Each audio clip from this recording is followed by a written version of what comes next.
this good girl idea that it's not okay to hurt our friends' feelings, that we have to protect their feelings over our own, that somehow us having a boundary or asking for a need to be met in with the risk of them being upset about that, then we're going to protect ourselves and swallow that and do this little invisible energetic dance that actually is more destructive than it is constructive. So I think that, it's important that when we're up against that, we look at the belief, it's not okay for me to hurt my friend's feelings by setting my own boundary. That's mean, right? Like it's mean of me to say, I don't like it when you're in this state. And so for me, the work for me was to turn towards that and look at like, where's that coming from? What does that mean about me? Right? Like go internal to where and why am I holding that belief? Is it true that it's mean for me to set a boundary? No, it's not. But what is the risk? The risk is that it will destabilize them. The risk is that they will get angry. The risk is I have to sit in their tears.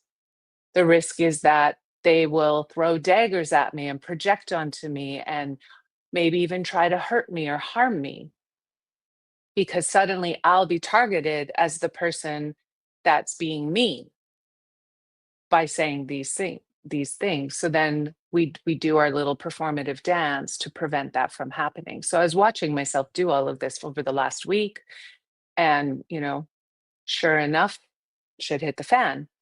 Um, and I, because of that, I'm realizing and learning very fast that never again, never again will I do that.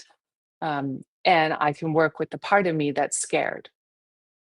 And we're scared because of our own attachment wounds and our deep, deep biological drive to belong, right? That's where all of that comes from.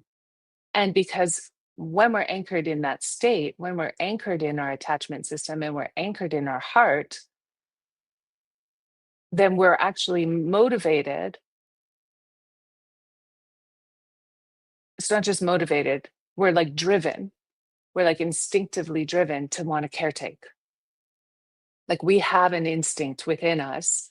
We've talked about this, the alpha instinct, which is a caretaking instinct. And when our attachment system is intact, when it's healthy, we have this natural desire that arises within us, this drive to want to take care of. So truly fundamentally, I believe that human beings are innately good in the sense that we care.